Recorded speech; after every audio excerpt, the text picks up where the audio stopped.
um dia importantíssimo, né? O significado tem toda uma questão histórica que esse dia traz, né?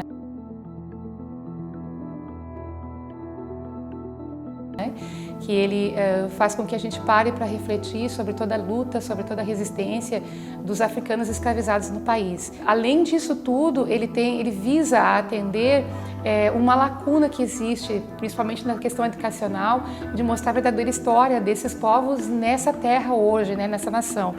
Porque se comete um erro muito grave de estudar os africanos no Brasil a partir da escravidão.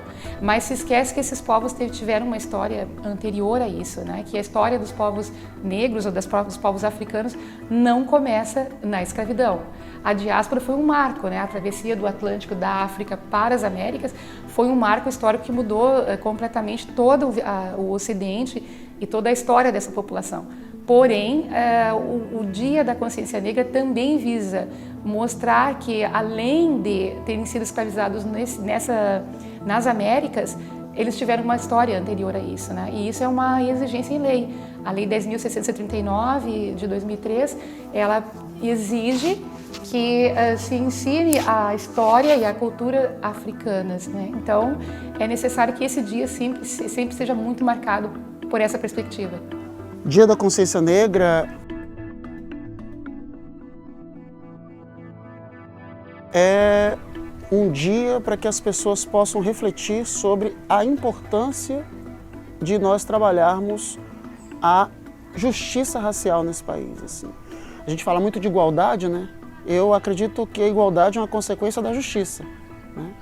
Então a gente pode aproveitar esse dia para refletirmos sobre os espaços de exclusão que o negro e a negra sofrem na sociedade e buscarmos formas de mitigarmos pelo menos essa exclusão, né? Criando espaços mais justos para que essas pessoas possam ser inseridas de verdade na sociedade. O Dia da Consciência Negra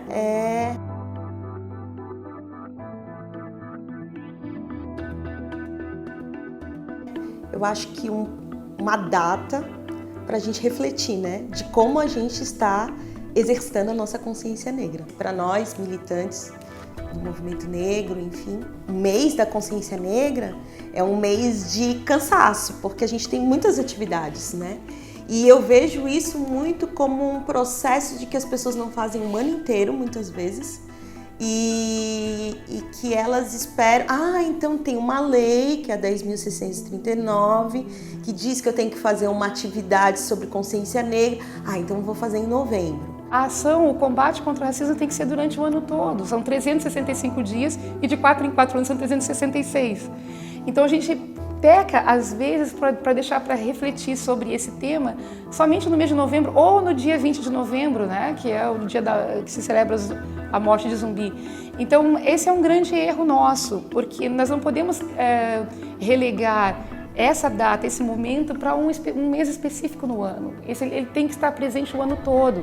Na escola, ele tem que estar presente durante todo o currículo, porque ele permeia toda a atividade da sociedade brasileira. E também, sendo lembrado somente mesmo no mês de novembro, ele acaba sendo celebratório, como se fosse uma festividade, e ele não é uma festividade, né? Eu acho que é um momento também da gente parar e pensar na importância da contribuição da cultura afro-brasileira, né, para a nossa identidade. Essa herança africana que está em tudo, né? Está no nosso corpo, parte do nosso corpo, a gente usa linguagem afro para denominar, né? Roupas, vestimentas, utensílios, né?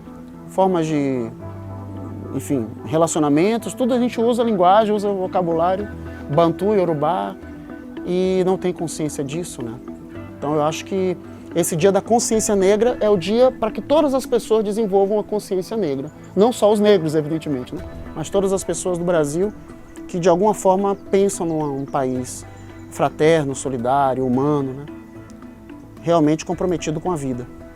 Desde quando eu me graduei em jornalismo, eu, enquanto negra universitária, eu comecei a tomar consciência do processo de invisibilização que a população negra, principalmente do sul do país, possuía. Então, a posição do negro do sul atual é primeiro dizer que existe, para depois dizer qualquer outra coisa. Depois disso, né, de visibilizados, aí a gente começa então a pautar todas as outras demandas que passam a população negra brasileira, que é a questão do preconceito, muitas vezes lidar com essa sustentação de um privilégio branco e outras coisas que são relacionadas então a essa noção de ser um sujeito negro brasileiro. 300 anos de escravidão não se apagam em décadas, então ainda há uma posição em que os negros no Brasil ainda ocupam posições bastante subalternas, pouco acesso à boa educação, né, educação de qualidade. A questão da qualidade de vida também das populações negras no Brasil também é bastante precária devido a essa questão de estarem ainda ocupando lugares subalternos, recebendo baixos salários ou salário nenhum, vivendo da informalidade. Então ainda tem muito trabalho a ser feito, apesar de que hoje a gente vê pessoas negras ocupando posições na sociedade um pouco mais importantes, né, dentro da hierarquia social, digamos. Ainda tem muito a ser feito. O racismo, ele é algo que estrutura a nossa sociedade. Mas só que às vezes ele já está tão dentro que a gente não consegue perceber o porquê que ele existe. E assim, o racismo, ele também vai se naturalizando como regra. E aí a gente começa a perceber que, por exemplo, boa aparência, na verdade, quer dizer não negro. A gente escutar frases de que vamos fazer uma política que não priorize favoritismo, quer dizer que a gente vai fazer uma política que deixa de reconhecer historicamente o que a população negra sofreu durante mais de 350 anos, né? E deixa de promover, então, reparação histórica em relação a isso. A posição do negro no contexto atual é uma posição de luta, né? Ainda estamos subalternizados, ainda nos encontramos nos postos de trabalho mais subalternizados, né?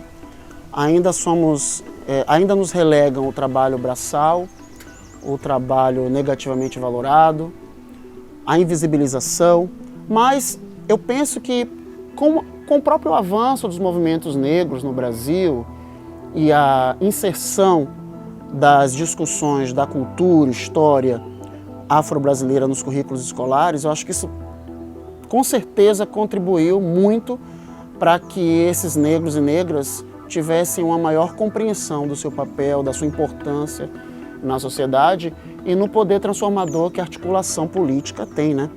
Então essas políticas de inserção racial, elas são muito fruto desse movimento, desses negros e negras conscientes e preocupados, incomodados, perturbados com a sua subalternização, em busca de um espaço igualitário, justo na sociedade. O professor Muniz Sodré costuma falar uma coisa que eu acho que é muito pertinente, né? Enquanto os brancos lutam por um tempo, né? Eles lutam, eles procuram, eles buscam tempo. Os negros estão buscando espaço. A gente está num movimento diferente, desigual, injusto, né? De busca por uma presença. A gente precisa de uma presença primeiro. Depois a gente entender o que é essa presença e qual é o sentido que a gente vai dar para ela.